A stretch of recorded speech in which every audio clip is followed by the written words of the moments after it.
Jadi ayo teman-teman, ada 5 aspek hidup sehat secara batin, secara spiritual yang penting kita perhatikan. Apakah kita sudah sehat dalam 5 aspek ini? Yang paling sehat ya tentu saja level no distress, kita normal. Tapi jarang ada orang yang total normal sehat, ndak ono stres belas. Agak sulit. Setiap orang punya masalahnya sendiri. Paling tidak kalian adalah di level kedua. Perhatikan dulu ya kesehatan mentalmu. Nah, cirinya mental sehat.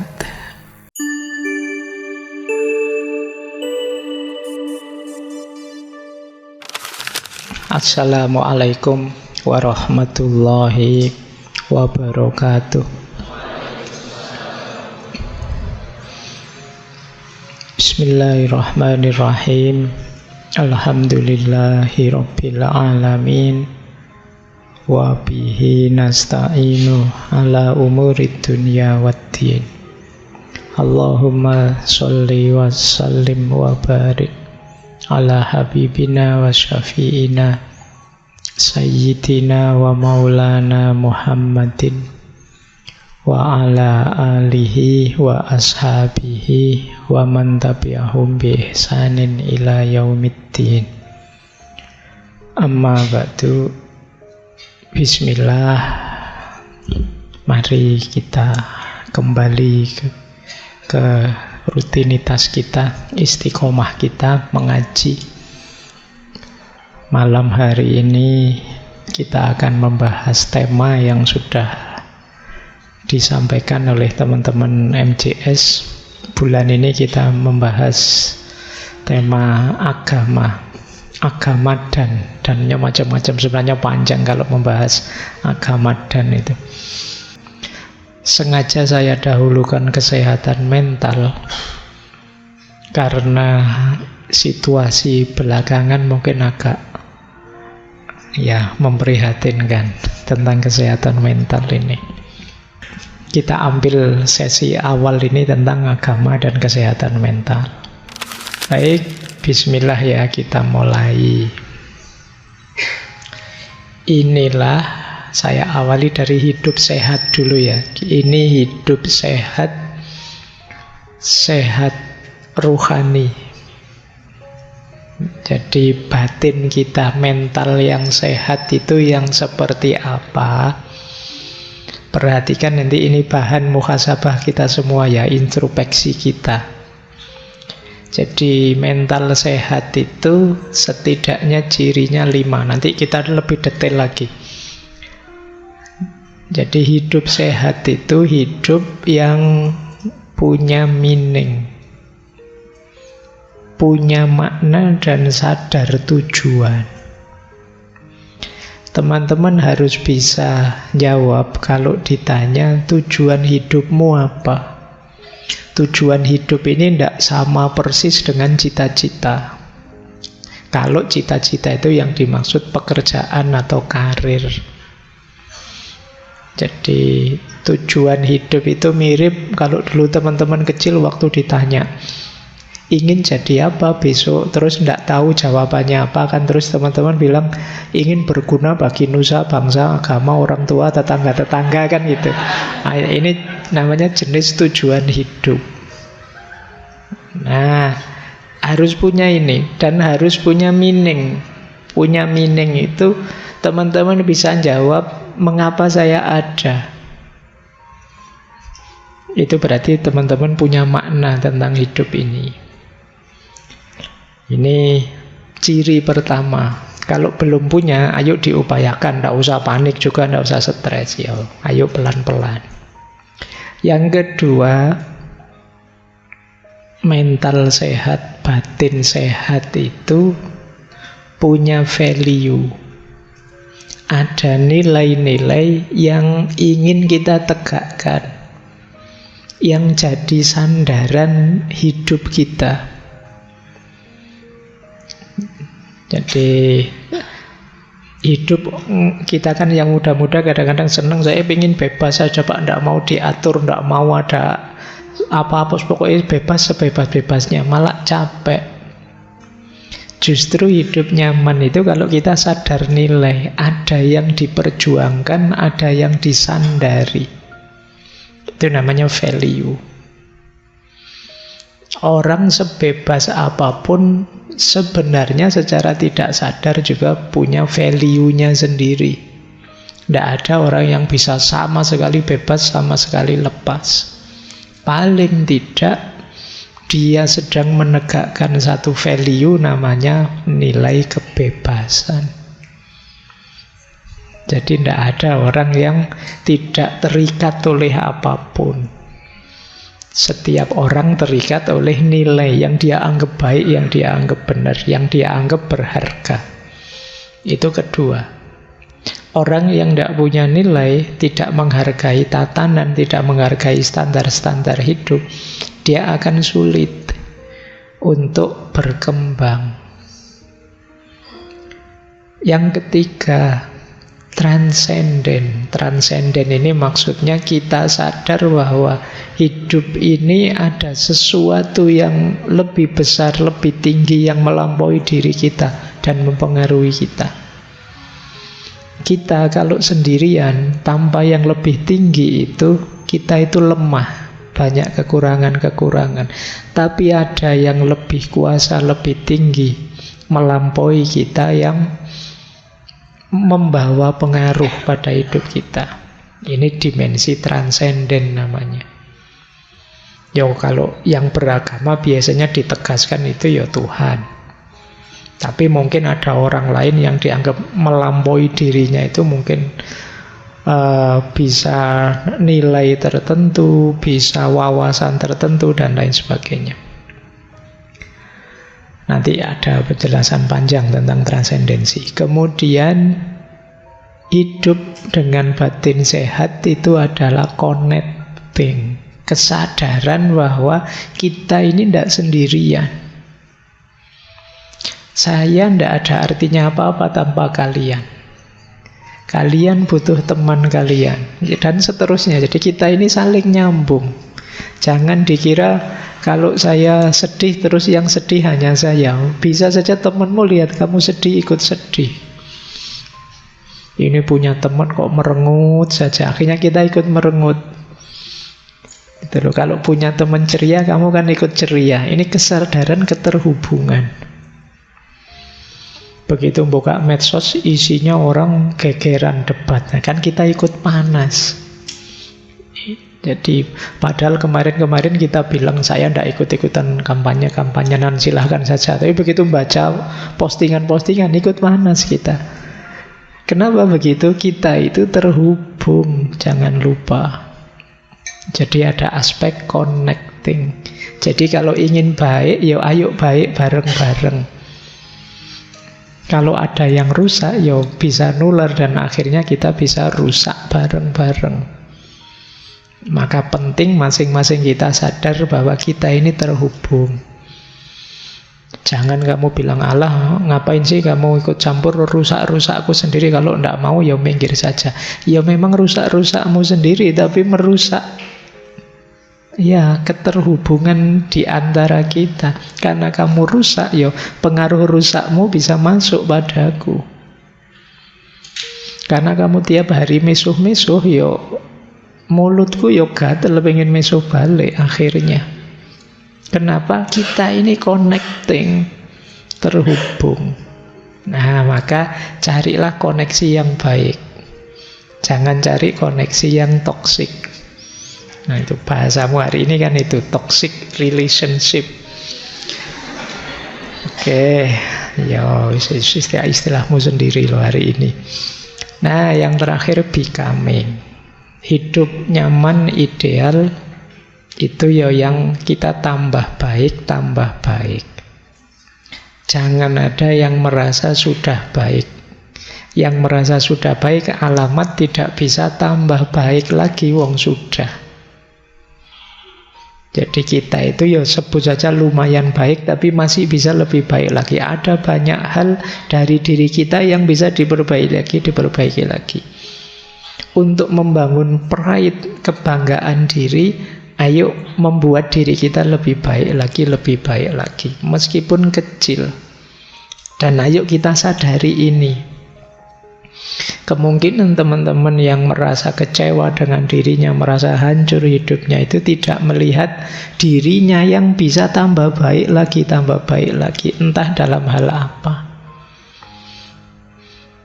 Meskipun hanya kecil, ayo kita akui itu, bahwa saya sudah lebih baik kok Pak. Meskipun sangat kecil, tidak apa-apa. Itu menumbuhkan pride-mu pada dirimu.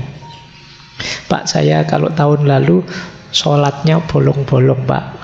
Alhamdulillah sekarang masih bolong, tapi tinggal sedikit bolongnya. Nah itu kan lumayan, ada yang lebih baik. Pak, kemarin saya sholat subuh mesti telat Pak, jam 7 baru bangun. Alhamdulillah sekarang jam setengah 7 sudah bangun. Loh itu kan tambah baik, lumayan. Akui saja kamu lebih baik, tidak apa-apa. Menumbuhkan pride, kebanggaan pada dirimu. Meskipun sedikit, saya lebih baik sekarang. Nah, kalau gagal di satu aspek, cari di aspek yang lain, yang di situ kalian tumbuh lebih baik. Ini untuk menghindarkan dari rasa putus asa, rasa frustasi bahwa kamu itu tidak ada baiknya, kamu itu gagal semua, kamu itu hidupmu hancur, tidak ada yang baik yang kamu lupakan. Nah itu becoming. Jadi ayo teman-teman, ada 5 aspek hidup sehat secara batin, secara spiritual yang penting kita perhatikan apakah kita sudah sehat dalam 5 aspek ini. Jadi yang pertama makna, meaning, yang kedua values, yang ketiga transcendent, yang keempat connecting, dan yang kelima becoming. Saya lanjutkan. Nah sekarang kita bahas dulu ya tentang kesehatan mental. Saya tidak tahu kalian ada di mana. Ini kurvanya jungkel ke bawah. Yo yang paling sehat ya tentu saja level no distress, kita normal. Tapi jarang ada orang yang total normal sehat, ndak ono stres belas. Agak sulit. Setiap orang punya masalahnya sendiri. Yo paling tidak kalian adalah di level kedua, yaitu mental distress. Ada tekanan, ada masalah, tapi masih bisa kita atasi. Nah, jadi ini yang kedua. Semoga kita paling tidak ada di sini lah ya. Jangan ada di yang ketiga. Kalau di yang ketiga ini agak sedang sebutannya. Kalau tadi ringan, ada gangguan mental yang signifikan. Nanti ada banyak cirinya. Kalau ini, kalian harus hati-hati. Semoga bisa diatasi. Karena kalau tidak bisa diatasi, jatuhnya di yang paling bawah. Gangguan mental, mental illness. Nanti kita sebut ciri-cirinya ya, tapi ini untuk parameter saja. Kalau sudah sakit mental itu yang memutuskan tetap dokter ya, psikiater yang ahli di bidangnya. Makanya kalian ndak usah ngarani temenmu, wah edan kamu sekarang itu, ndak lah. Ke dokter lah dulu, ndak apa-apa. Mungkin gangguan tadi masih terganggu karena ada masalah. Mungkin stres kecil-kecilan, tidak masalah. Toh nanti lama-lama bisa diatasi sendiri. Mungkin ketika gangguan itu menyerang kamu stres beneran, tapi lama-lama bisa ngatasi. Jadi itu paling di level 3. Jadi pas diputus kemarin tidak bisa tidur tapi sekarang sudah bisa Pak. Tidak lama kok Pak, paling seminggu selesai. Nah itu berarti kamu di yang ketiga. Tapi kok terus-terusan kamu stres terus kamu bisa masuk ke yang keempat. Kalau ini sudah perlu bantuan psikolog, psikiater. Ya minta diantar temennya ke, ya ndak apa-apa. Jadi ini kalian perhatikan dulu ya kesehatan mentalmu. Nah, cirinya mental sehat ini secara umum. Kalau tadi kan ranahnya, kalau ini ciri konkretnya. Yang pertama, emosinya seimbang. Emosi seimbang itu bukan tidak bisa marah, stabil, terus tidak begitu. Ya kadang marah tapi bisa ngatasi, kadang kecewa tapi bisa ngatasi. Kadang dikit-dikit ada putus asanya, tapi ya bangkit lagi. Ini namanya seimbang. Orang hebat itu bukan yang tidak bisa marah sama sekali, tapi yo kadang-kadang marah, tapi terus dia bisa mengatasinya sendiri. Nah, ini namanya seimbang. Silahkan kalian cek dirimu ya, bisa ngatasi tidak kalau sedang kena gangguan emosi. Mungkin marah, mungkin kecewa, mungkin jengkel. Nah, kamu bisa ngatasi sendiri. Kalau bisa ngatasi sendiri, kamu imbang. Terus yang kedua, tahan terhadap stres. Tadi saya bilang tidak ada orang yang tidak bermasalah. Semua orang punya masalahnya sendiri. Bedanya ada orang yang kuat, ada orang yang tidak kuat. Ada yang masalahnya kecil saja rasanya besar. Ada yang ini masalah besar loh, tapi rasanya kecil. Mahasiswa itu ada yang cuma satu mata kuliah dapat C. Itu stresnya luar biasa. Yang satu sudah terancam DO, nilainya E semua, santai. Loh, itu kan hebat daya tahannya terhadap stres itu. Masih bisa ketawa-ketawa, ngerokok, ngopi, dia masih santai. Padahal temennya itu jungkir balik hanya dapat nilai C. Nah, ini urusan daya tahan kamu hebat. Atau jangan-jangan sudah level sakit tadi. Jadi ini daya tahan ya. Ayo latihan untuk menghadapi tekanan. Karena tidak mungkin hidup itu tanpa tekanan.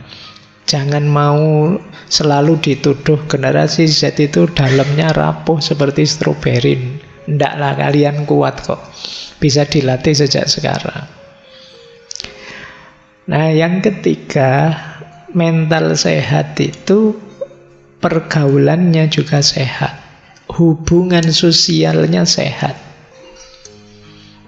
Bisa berteman. Jadi enak kalau diajak bergaul, itu berarti sehat. Karena ada orang itu yang sosialnya kacau. Tiap kali punya teman masalah, terus jengkeli orang, nyusahi orang, ngerepoti orang. Hubungan sosialnya tidak bagus. Nah, kalau kalian banyak sekali teman, banyak yang respect dengan kalian, itu kemungkinan hubungan sosialmu bagus. Nah, itu ciri-ciri mental sehat. Kemudian yang keempat, percaya diri. Pede, mau apa-apa siap. Nah, itu percaya diri. Kamu yakin bahwa kamu bisa. Kalau gagal, ya bangkit lagi. Mungkin tadi ada yang keliru, ada yang kurang, ada yang salah. Biasa dalam hidup. Siap bangkit lagi.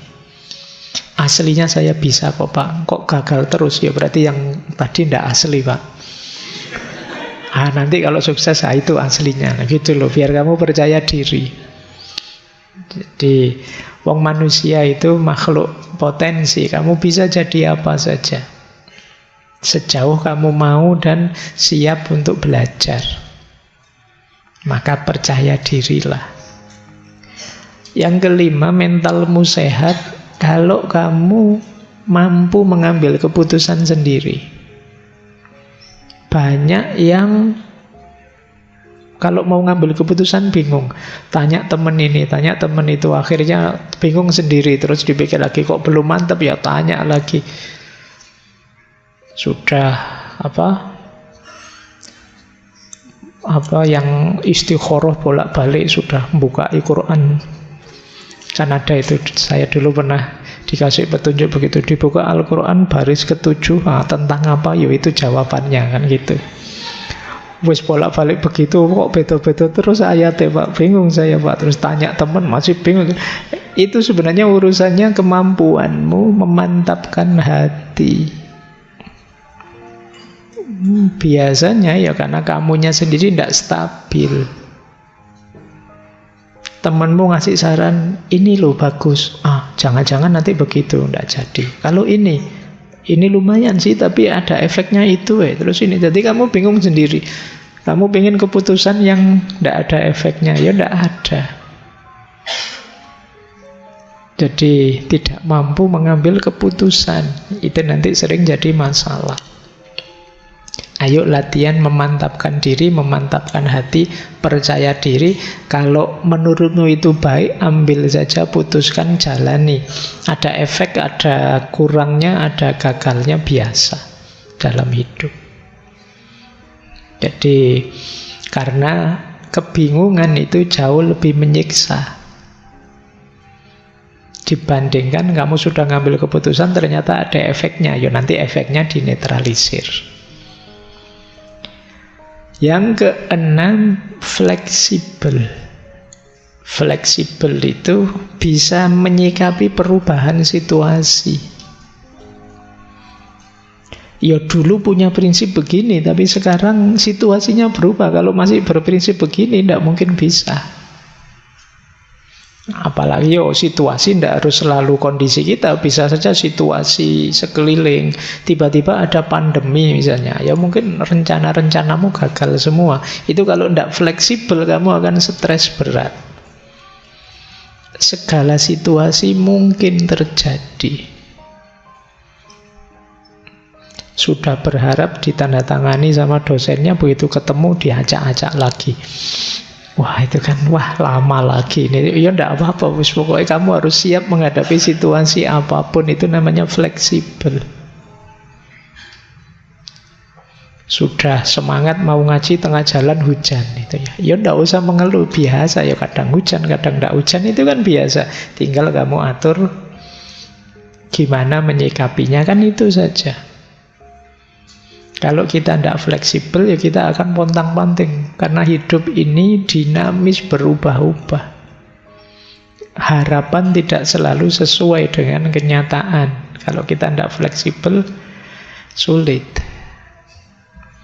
Tidak apa-apa, kadang-kadang orang nyebut kita mencela-mencela, tadi bilang apa, sekarang bilang apa. Loh, situasinya memang berubah. Tadi memang tak ajak nongkrong makan es misalnya, tapi udah terus dingin kayak gini, ya gantilah ngopi saja. Kenapa? Situasinya berubah. Kalau tetap beli es nanti pilek kamu. Ini namanya fleksibel, lihat situasi, menandakan mentalmu sehat. Jangan sekali es krim ya tetap es krim, tidak begitu ya. Kalau memang situasinya tidak mendukung, ya bisa diubah, menyesuaikan dengan situasi. Ya banyaklah pilihan-pilihan hidupmu kan. Dulu mungkin kamu zaman SMA janji sama temenmu, nanti ya siapa tahu kita jodoh misalnya. Situasinya berubah, ternyata di kampus banyak yang lebih.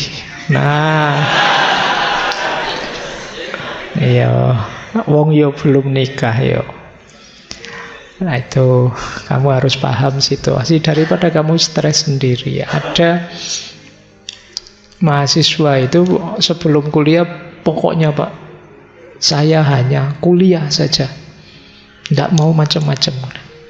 Ternyata kuliah dapat semester 2, semester 3, tidak jadi, kuliah saja, tiduran saja akhirnya.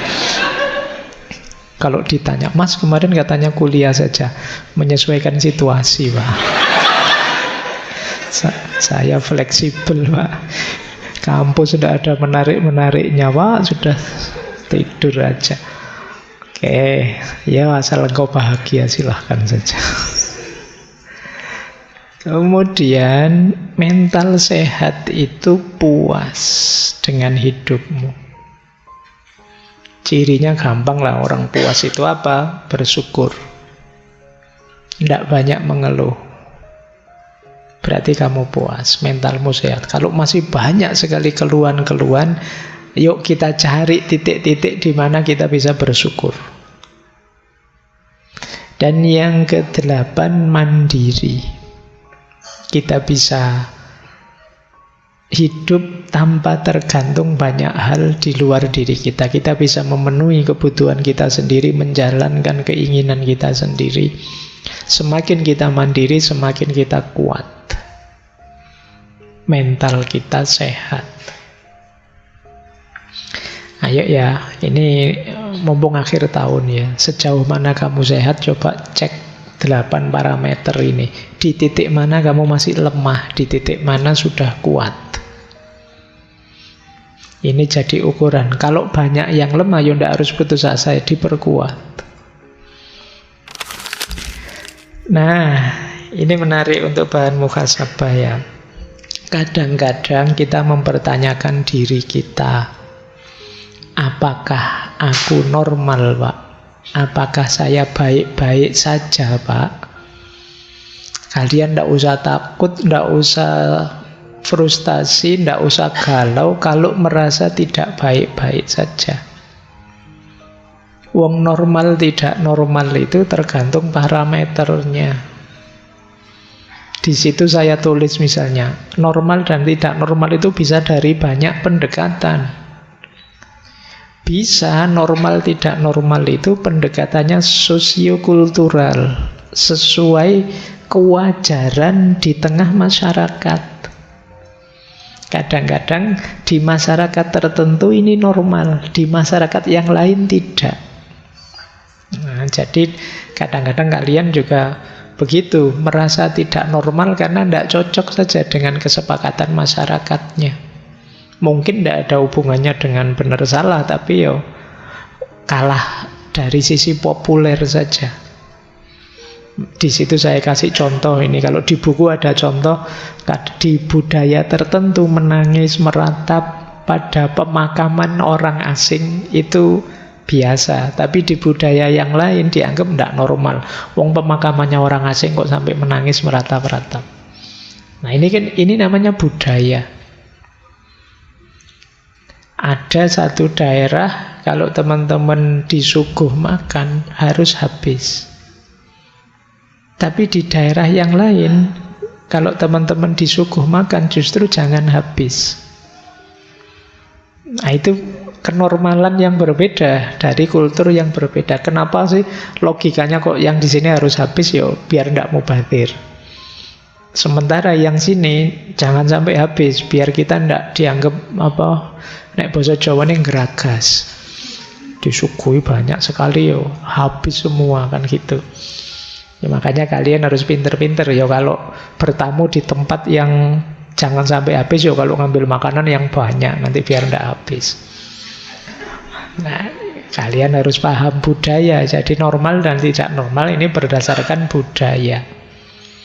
Ada yang berdasarkan fungsi, namanya pendekatan fungsional. Disebut normal kalau kita bisa melakukan apa saja sendiri, mandiri. Bisa makan sendiri, bisa sekolah sendiri, bisa jalan sendiri, bisa apa-apa mandiri. Terus, oh berarti kamu sehat. Nah, ini namanya fungsional, kamu normal. Nah, yang tidak bisa sendiri, perlu bantuan, perlu dorongan, orang menyebutnya tidak normal. Ini namanya pendekatan fungsional saja. Ada kalanya normal dan tidak normal itu berdasarkan zamannya saja. Zaman dulu normal, zaman sekarang tidak normal. Di buku ada contoh, zaman dulu kalau ada guru mukul muridnya, biar muridnya kapok, biar muridnya jadi tidak nakal lagi, itu biasa. Tapi sekarang bisa dilaporkan polisi gurunya. Nah, normalnya berubah hari ini. Nah, ini pendekatannya sejarah. Makanya kalian jangan kaget, kan banyak itu sekarang yang lapor-melapor guru dan murid itu. Zamannya berubah ternyata. Tidak sama dengan dulu. Kalau zaman saya kuliah dulu, ya kadang-kadang setiap hari Senin itu gurunya ganti penggaris. Iya, karena tiap hari Senin kita disuruh baris, dilihat kukunya. Kalau panjang-panjang kukunya dipukul pakai penggaris, gitu ya. Kadang sampai penggarisnya patah. Itu kalau hari ini bisa ditangkap polisi, gurunya dianggap penganiayaan. Tapi zaman dulu normal. Itu berarti pendekatan sejarah normal tidak normal itu. Ada kalanya pendekatan situasional, ya lihat situasi. Di situasi tertentu normal, tapi di situ yang berbeda ya tidak normal. Kamu kuliah misalnya pakai baju tidur, orang menyebut kamu itu tidak normal, kuliah kok pakai baju tidur. Nah berarti apa? Salah situasi, bukan berarti pakai baju tidur itu keliru, tapi tidak pas situasinya. Nah, kalau baju tidur kamu pakai tidur baru pas, ini namanya situasional. Situasinya apa, kamu melakukan apa. Normal dan tidak normalnya tergantung situasi. Ada pendekatan medis. Kalau ini ya berdasarkan vonis ahlinya. Kalau ingin tahu normal atau tidak, ketemu dokter, ketemu psikiater, ketemu psikolog. Ada normal dan tidak normal itu berdasarkan statistik. Mayoritas. Itu seperti syairnya Ronggo Warsito itu, menangi zaman edan. Di zaman edan justru yang waras akan dianggap edan, karena semua orang edan. Kalau semua orang sudah edan, yang tidak edan akan dianggap edan. Yang waras dianggap tidak normal, karena semua orang sudah tidak normal lagi. Ini namanya statistik. Misalnya ngaji filsafat ini, semuanya setuju filsafat. Kalau ada satu yang anti filsafat, ini kan dianggap tidak normal. Ini normal dari aspek statistik. Mayoritas, minoritas. Jadi kalian tenang saja kalau ada orang bilang, kamu itu dasar tidak normal. Lu tidak normal dari perspektif apa dulu? Apakah perspektif kultural? Apakah perspektif sejarah? Apakah... Jadi biar kamu tidak terlalu stres kalau dianggap tidak normal ya. Ternyata normal tidak normal itu ya parameternya banyak macam-macam. Kadang baik-baik saja ya disebut tidak normal karena salah situasi misalnya. Mungkin kalian sering salah kostum atau salah apa, itu kan situasional. Atau ya vonis dokter saja, kan itu kata dokter. Kalau saya sih kan ada orang yang begitu. Nah normal dan tidak normal, ya sakit tidak sakit tergantung saya lah, masa tergantung dokternya, kan ada orang kayak begitu. Nah ini ukuran-ukuran normal atau tidak.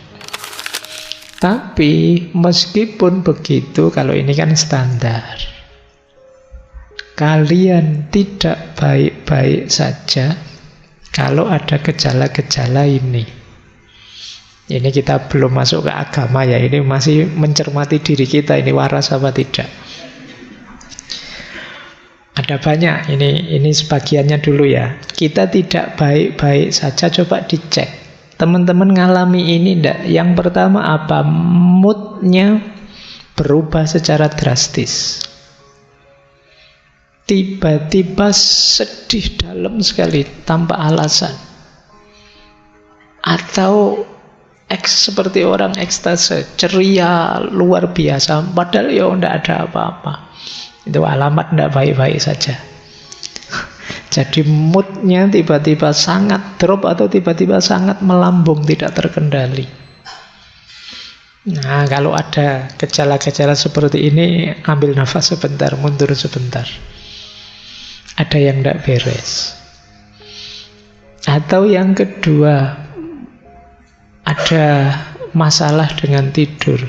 Entah sulit tidur, entah berlebihan tidur, kokean turu. Pinginnya tidur saja. Nah, mulai pagi sampai sore tidur saja. Kemungkinan ada masalah. Atau sebaliknya, sulit tidur. Sudah macam-macam obat diminum, CTM sakbok entek misalnya. Ya wae kalau levelnya kalian obat tidur kan mahal, itu CTM wae. Nah, ada masalah. Jadi kalau kalian berhari-hari sulit tidur, mungkin ada problem dengan mental. Yo, kalau ndak bisa tidurnya malam ini saja atau 1-2 malam, mungkin karena kokean ngopi atau karena ada apa, itu mungkin bisa. Memang niatnya melekan mungkin bisa, tapi yang terus-terusan ndak bisa tidur, ada masalah pasti. Atau yang ketiga, berat badan naik drastis atau turun drastis, alasannya ndak jelas. Kamu ndak sadar, tiba-tiba kok naik atau tiba-tiba turun, mesti ada masalah. Yo kan, tapi kalau kamu sengaja diet atau sengaja makan banyak, itu beda, memang kamu sengaja. Tapi ini kamu sebenarnya tidak ingin diet kok tiba-tiba kurus. Kamu juga perasaan makan itu biasa-biasa tapi kok gemuk, atau selera makanmu tidak terkontrol, kemungkinan ada masalah. Atau kamu menyendiri, kamu pingin sendiri, tidak mau diganggu dalam waktu lama, kemungkinan kita tidak baik-baik saja. Ingin mengisolasi diri terus, tidak nyaman saya Pak dengan orang lain, saya pingin dengan duniaku sendiri, tidak mau diganggu. Kemungkinan kita tidak baik-baik saja. Atau susah berkonsentrasi, ngambil keputusan susah, selalu bingung. Sekedar pingin makan di mana malam ini, itu mikirnya suwi banget, stres gara-gara itu. Kok kamu kurus? Saya mikir Pak, mikir apa? Mikir makan di mana. Tiap hari begitu Pak, jadi ada masalah Pak. Hal-hal biasa-biasa jadi sulit kamu putuskan. Kadang-kadang kita kemarin menyebutnya yang begini kan overthinking, untuk hal-hal yang tidak penting. Kemungkinan kita tidak baik-baik saja. Ayo ya. Yo, kalimat saya tidak baik-baik saja itu yo, saya tidak berani bilang kamu kesehatan mentalmu agak terganggu, tapi mungkin ada hal-hal yang perlu kamu perbaiki. Masih ada lagi, yaitu tingkat energimu drastis berubahnya. Ada ndak yang teman-teman tiba-tiba mudah lelah?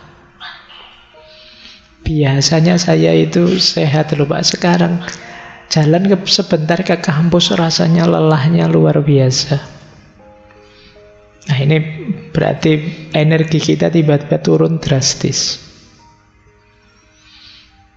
Atau ada gembira berlebihan yang tidak wajar. Cuma nonton apa gitu, ketawanya tidak selesai-selesai. Jadi kemungkinan kita butuh pelampiasan.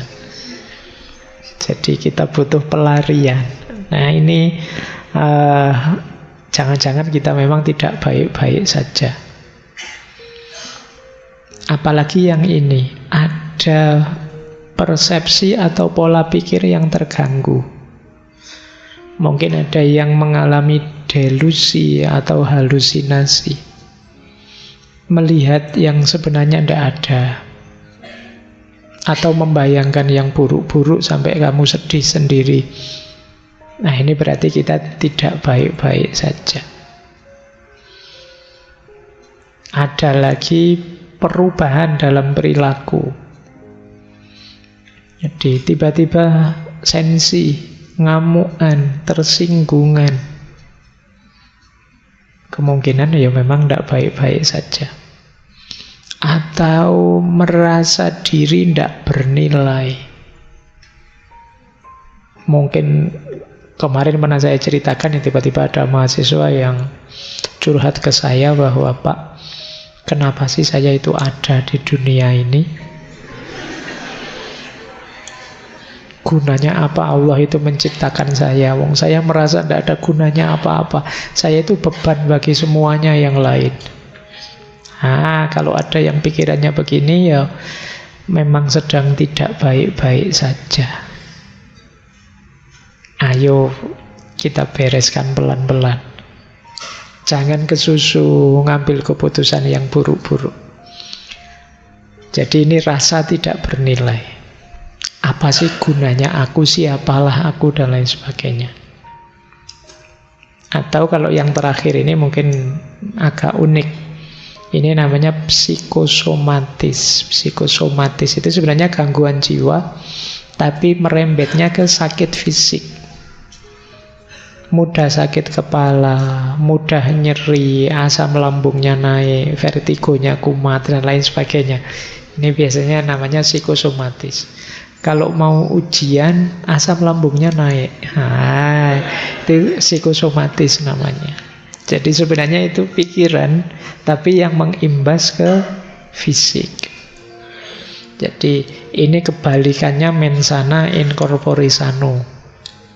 Dalam tubuh yang sehat terhadap jiwa yang sehat. Kalau ini dalam jiwa yang sehat ada tubuh yang sehat. Karena diawali dari pikiran, dari jiwa, mengimbas ke sakit fisik.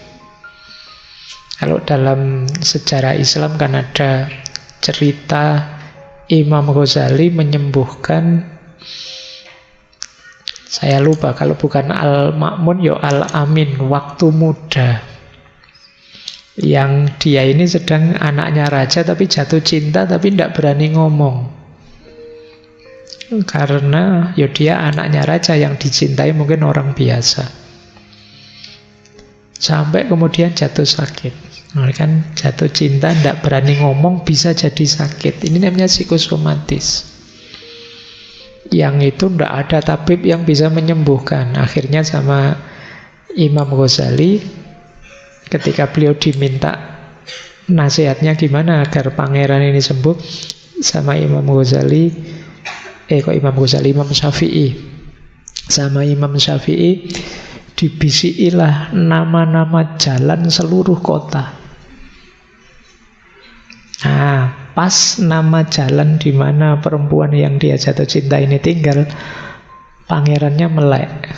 Wah, seneng Imam Syafi'i. Mesti hubungannya dengan jalan ini. Terus coba cari nama perempuan-perempuan semua yang tinggal di jalan itu. Nah, dibisikkanlah ke telinganya pangeran itu, dan begitu pas nama perempuan yang dia cintai, kaget dia. Tiba-tiba bangun. Nah, ternyata kuncinya di situ. Yo, jalan keluarnya gampang, dikawinkan. Wong anaknya raja kan gampang. Kalau kalian tidak tahu saya. Ya kalau kalian stres koyo apa meskipun ketahuan penyakitnya, kalau kayak gitu tidak jaminan juga. Kalau anaknya raja sih gampang. Baik, saya lanjutkan. Ya kalau ada ciri-ciri tadi berarti tidak baik-baik saja kalian. Ayo ya, mulai kita sembuhkan diri kita pelan-pelan.